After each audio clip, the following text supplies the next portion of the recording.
Jai Hind everybody, welcome to biology class 11th. So today we are going to start a new chapter, that is chapter 4, Kingdom Animalia. Now before reading discussing the different phylums of Kingdom Animalia, let's discuss about the basis of classification. As you all know, the scientist R.H. Whittaker, he classified animal kingdom into he classified all the organism into 5 kingdoms. Okay, so among that, one of the kingdom was Kingdom Animalia. Okay, he made 5 kingdoms, and what were the names of the kingdom? Kingdom Monera, then Protista, Fungi, Animalia, and Plantae. So Kingdom Animalia includes all the animals.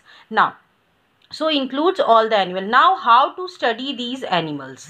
So that is a very difficult job, because as you all know, there are millions of animals and it's not possible for us to study the characters of all the animals. So for that we use some criteria to classify them. There has to be some criteria for classify. Suppose if you talk about in school में बहुत सारे बच्चे हैं, ठीक है. अगर हम कहें कि उनको क्लासीफाई करना है, तो आप कैसे क्लासीफाई करोगे? कुछ क्राइटेरिया होना चाहिए. या तो हम ये कह सकते हैं boys will sit separately and girls will separately. Okay, so there has to be some criteria if we are asked to classify the students. Okay, तो कुछ bases होंगे. In the same way, in the animal kingdom also, okay, in the animal kingdom also some criteria are chosen in order to classify all the animals of Kingdom Animalia. ना basis of classification की बात करते हैं, तो क्या क्या basis लिए गए, क्या क्या क्राइटेरिया लिए गए क्लासिफाई करने के लिए. सो सबसे पहला क्राइटेरिया था level of organisation. Okay, so level of organisation में कि जो एनिमल है वो ए सेलुलर है कि सेलुलर है कि मल्टी सेलुलर है, ये लिया गया. नाउ यहाँ पे बस I just want to tell you one thing. Level of organisation में as you all know, kingdom animalia की जो एक मेन इम्पॉर्टेंट फीचर था, that is multi सेलुलैरिटी.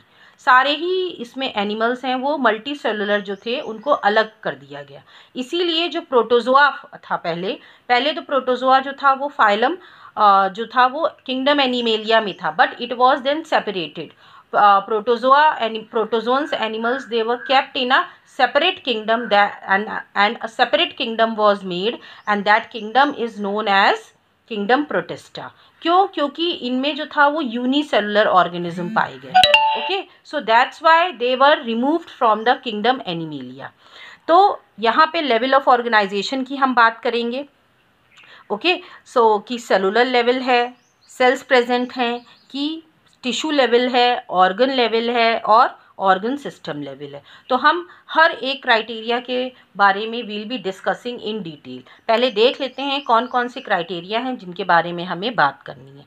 Second is the symmetry. Okay, then the third is the diploblastic and triploblastic nature.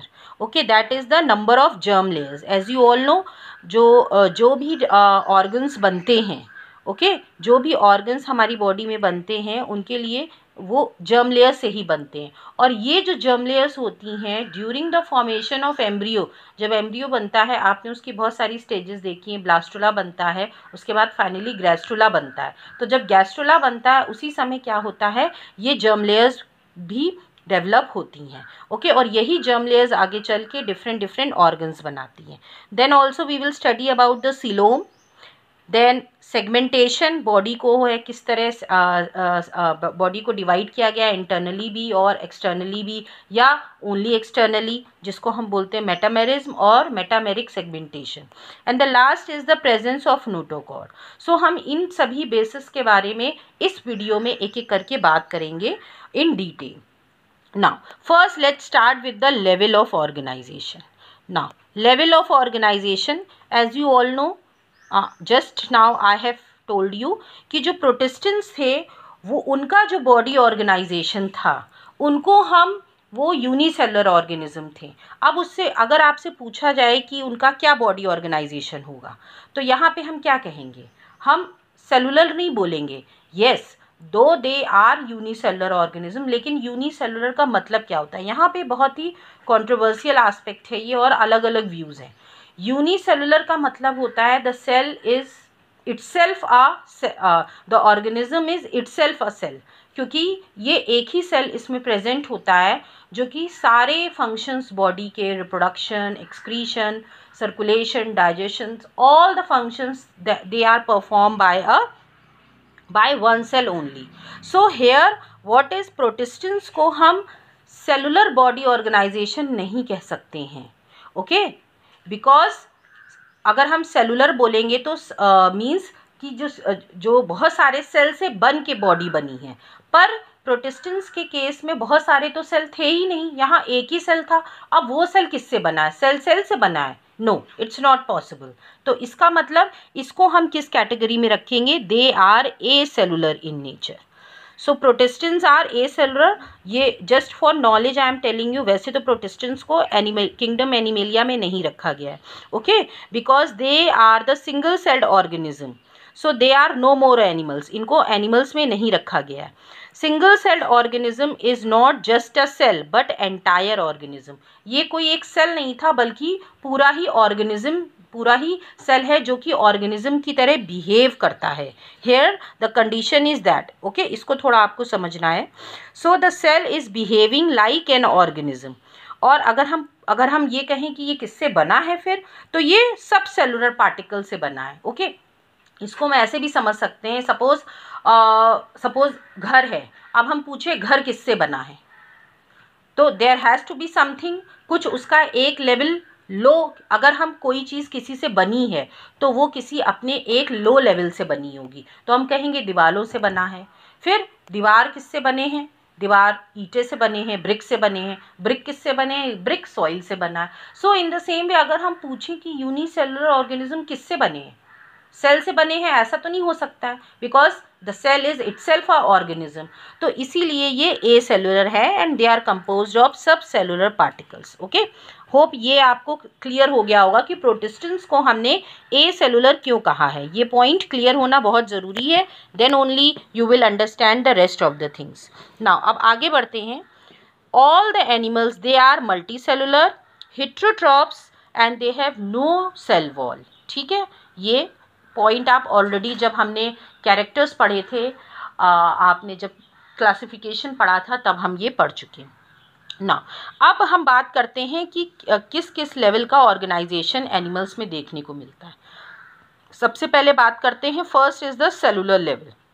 ना cellular level organisation जो है, इसमें जो सेल, इसमें जो ऑर्गेनिज्म है, जो एनिमल है, that is made up of cells, okay. So अब यहाँ पे सेल है, कोई यहाँ पे आपको टिश्यू नहीं देखने को मिलेगा, no organs, nothing is present, only cells are there जो कि परफॉर्म करते हैं फंक्शंस, ओके। सो अब ये जो सेल्स हैं, ये इसीलिए यहाँ पे डिवीजन ऑफ लेबर मिलता है देखने को, but it is very very less. क्यों? क्योंकि यहाँ पे कोई भी डिफ्रेंसिएशन नहीं है, ठीक है, कोई भी एक सिस्टम नहीं प्रेजेंट है कि तुम ये काम करोगे मैं ये काम करूँगा, नो, कोई भी। तो यहाँ पे डिवीजन ऑफ लेबर है but it is very less, okay. So cellular level में the cells are present which perform all the types of the cell, okay. For example I say कि पोरिफेरा का जो फर्स्ट फाइलम है that is your Porifera. Porifera की बात करें तो इसमें दो तरह के सेल्स पाए जाते हैं, और एक होते हैं पिनेकोसाइट्स, ठीक है, and the next is your coenocytes. Pinacocyte outer layer बनाते हैं, पिनेकोसाइट इनर लेयर बनाते हैं, और यही पुनेकोसाइट जो है, जो स्पॉन्जोसील कैविटी, इसमें जो स्पॉन्जोसील होती है कैविटी जो बीच में प्रेजेंट होती है बॉडी के, जिसके थ्रू वाटर करंट जनरेट होता है, वो कैविटी भी कोनोसाइट सेल से लाइंड होती है। ये फ्लैजिलेटेड सेल्स होते हैं, ओके, जो कि फूड कैप्चरिंग में हेल्प करते हैं। सो ये है आपका सेलुलर लेवल, जिसमें सिर्फ सेल्स ही जो हैं रोल करते हैं, division of labour is very very less. Now next आते हैं, जब हम आगे बढ़ते हैं सेकेंड फाइलम पे, that is your Coelenterata, okay. Now Coelenterata में you can see now these the cells, now they group together, few cells they group together to form tissue। हमें सिलेंट्रेट से टिश्यू ऑर्गेनाइजेशन देखने को मिलता है, tissue level. ये question आता भी है, टिश्यू लेवल ऑर्गेनाइजेशन किस फाइलम से स्टार्ट होता है? So that is your Coelenterata. So यहाँ पे क्या होता है, जो सेल्स हैं they group together to perform a specific function. So you can see division of labor also here, okay, but it is not as advanced as the other phylum as we proceed forward, ठीक है, क्योंकि जैसे जैसे हम आगे बढ़ेंगे phylum की complexity, okay, उनके कैरेक्टर्स और एडवांस होते जाते हैं, इसीलिए हम एक ऑर्डर में ही सारे फाइलम्स पढ़ते हैं, जिससे कि आपको एक ऑर्डर में सब कुछ तैयार रहे। ओके, नाउ आगे बढ़ते हैं ऑर्गन लेवल। अब आपका सिलेंट्रेट के बाद आता है एस्केलमेंथिस। नाउ एस्केलमेंथिस में भी हमें ऑर्गन लेवल मिला देखने को, but it was very much not developed. हमें जो वेल डेवलप्ड ऑर्गन सिस्टम मिलता है देखने को, that is from the phylum Platyhelminthes. Okay, Platyhelminthes phylum जो है, in there you will see now the organs, you will also see different organs, okay, the tissues they combine to form different organs which perform different functions, okay. Now as we move forward, so अब आते हैं organ system level में। so here now what happened, different organs they combine to form a different system। जैसे in case of human beings अगर हम बात करें excretory system, now excretory system is made up of many organs। कौन कौन से organs होते हैं? किडनी होती है, यूरेटर है, ओके, यूनी ब्लैडर है। So these are the different organs. ऐसे ही डाइजेस्टिव सिस्टम में mouth, stomach, okay, oesophagus, large intestine, small intestine. So different organs जो हैं कंबाइन करके ये जो है फंक्शंस परफॉर्म करते हैं। So organ system level we can see from annelid, annelid से ये स्टार्ट होता है एंड टिल द कॉर्डेटा आपको जो है ऑर्गन सिस्टम लेवल मिलेगा। Okay, so this is about the level of organisation. Now next move on to symmetry. अब हम सिमिट्री की बात करते हैं। सिमिट्री को आप कैसे समझेंगे? Okay, the word symmetry means suppose you have two things, और दोनों को या तो हम अपने हाथ लें, दोनों आप अपने हैंड लीजिए और दोनों को एक के ऊपर एक सुपर इम्पोज करके रखिए, तो क्या होगा? ये बिल्कुल सुपर इम्पोज हो जाएंगे। इट मीन्स कि when you pass any plane, ठीक है, हम किसी भी ऑर्गेनिज्म को या किसी भी चीज़ को अगर हम डिवाइड कर रहे हैं और हमको सेम कैरेक्टर्स मिल रहे हैं, both the side superimpose हो रही हैं दोनों halves, left and right half, then we will say कि इट हैज़ अ सिमिट्री। तो हम कहेंगे कि इस ऑर्गेनिज्म में सिमिट्री है। ओके, सो सिमिट्री जो है it is of 3 types, asymmetry, radial symmetry and bilateral symmetry. Now asymmetry means when there is no symmetry, when the organism is not divided into any half, then the organism is termed to be asymmetric.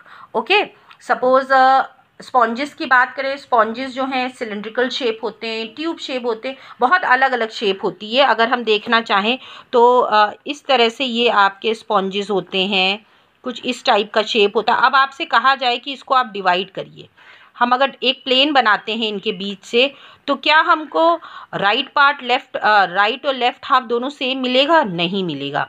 So when we do not get the same right and left half, then there is no symmetry, and sponges, majority of the sponges, I will not say the complete आपका phylum sponges, इसमें काफ़ी members हैं sponges में जो कि asymmetric होते हैं। Okay, now next symmetry बात करते हैं, radial symmetry. Now radial symmetry जो है, इफ़ फ्रॉम द सेंटर, ये सेंटर है, सपोज रेडियस जो वर्ड है ये सर्कल से आता है, ये सेंटर है, और यहाँ से हम कोई भी लाइन पास कर रहे हैं सेंटर से होती हुई, और अगर वो ऑर्गेनिज्म को 2 पार्ट में डिवाइड कर रही है, ये जो लाइन है ये 1 भी हो सकती है, 2 भी हो सकती हैं, 3 भी हो सकती हैं, 4 भी हो सकती हैं, 5 भी हो सकती हैं। ओके, अगर ये ऑर्गेनिज्म को इक्वल डिवाइड कर रही हैं, मींस हर आपको उसमें पार्ट में सेम, हर आपको पार्ट में ऑर्गन्स मिल रहे हैं, ठीक है, then the organism is termed to be radially symmetrical. For example coelenterates, Ctenophora, Echinodermata. Okay, इनमें हमको रेडियल सिमिट्री देखने को मिलती है। अब ये रेडियल सिमिट्री जो है, सपोज ऑर्गेनिज्म जो है सेंटर से जब हम उसको डिवाइड कर रहे हैं, दो पार्ट में डिवाइड हो रहा है, तो हम उसको कहेंगे बाईलेटरल सिमिट्री। ओके, ऐसे ही आपका स्टारफिश है, सपोज स्टारफिश में 5 उसके फिन्स होते हैं। स्टारफिश का अगर आप फिगर देखोगे तो कुछ ये इस तरह का होता है। ओके, और इसमें अगर आप सिमिट्री बनाना चाहोगे, कुछ इस तरह का स्टारफिश होगी, और अगर सिमिट्री बनाओगे, अगर हम यहाँ से पास करेंगे तो हमें 2 पार्ट्स मिलेंगे इक्वल। ओके, मीन्स आप कहीं से भी यहाँ से करोगे तो भी मिलेगा। मीन्स आप इसको 5 रेडियस में डिवाइड कर सकते हो। तो स्टारफिश में हम कह सकते हैं कि पेंटा रेडियल सिमिट्री होती है। ओके, अगर 5 प्लेन्स प्रेजेंट है तो penta radial symmetry. Okay, now moving to the next, bilateral symmetry. Human beings are the best example. और एनिलिड से अगर हम आगे चलें, एनिलिड से सारे फाइलम्स टिल योर कॉर्डेटा, सिर्फ इकाइनोडर्मेटा को छोड़ के, all are bilateral symmetry. Okay, so if you pass a plane from dividing the organism into 2 halves, the left half will be superimposed by the right half, or right half will be superimposed by the left half. This is known as bilateral symmetry. This was the second criteria. Now moving to the next criteria, that is your germ layers की बात करते हैं। Okay, now germ layers जो हैं, okay, on the basis of germ layers हम organism को triploblastic या diploblastic बोलते हैं। ओके, नाउ जर्म लेयर्स जो हैं क्या होती हैं, ये पहले समझना जरूरी। जर्म लेयर्स जो हैं they are form during embryogenesis. जब एम्ब्रियोजेनेसिस होती है, एम्ब्रियो बनता है, ओके, जाइगोट से एम्ब्रियो बनता है, उसमें बहुत सारे डिविजन्स होते हैं।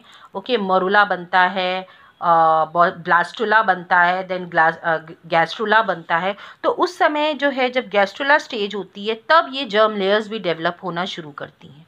और ये जर्म लेयर्स ही आगे चल के जो भी ऑर्गन्स होते हैं, हमारे इंटरनल ऑर्गन्स हुए, जो भी ऑर्गन्स बॉडी में बनते हैं, ये सब कुछ जर्म लेयर्स ही बनाती हैं। सो अगर ऑर्गेनिज्म में 2 जर्म लेयर्स हैं सपोज, तो जो ऑर्गेनिज्म को हम कहेंगे डिप्लोब्लास्टिक। ओके, और कौन सी 2 germ layers, that is ectoderm and endoderm. If 2 germ layers are present, then the organism is termed as diploblastic. Okay, now अगर for example porifera, coelenterata, okay, and ctenophora, ये जो तीनों phylums हैं they are diploblastic in nature, ये diploblastic होते हैं। Okay, now आगे बढ़ते हैं। अगर हम बात करें कि if apart from these 2 layers, ectoderm, mesoderm, अगर इनके बीच में सपोज अगर हम इसको डायग्राम को देखें तो कुछ हम ऐसे कह सकते हैं, ये आपकी एक्टोडर्म है, ये आउटर लेयर, और ये आपकी अंदर इंडोडर्म है। और अगर इसके बीच में एक और लेयर डेवलप हो जाती है, that is a mesoderm. Mesoderm हमेशा बीच में डेवलप होती है, इसका मतलब जब एक्टोडर्म और एंडोडर्म बन जाती है तभी मीजोडर्म बनेगी। If this mesoderm is present, okay, then the organism is termed as triploblastic. Okay, so platyhelminthes to chordate, all the phylums which come under platyhelminthes to chordate, they are triploblastic in nature. Okay, इतना समझ में आ गया। Okay, I hope ये सब आपको, ये 3 जो criterias हैं, okay, that was your body organization, then symmetry and germ layers. I hope you all have understood these 3 criterias. Now next criteria is your coelom, then metameric segmentation and notochord. These 3 criteria we are covering in the next part of this lecture only. Okay, so hope you all have understood these 3 criteria. Now in next lecture we are discussing the rest of the 3 criteria. So thank you everybody.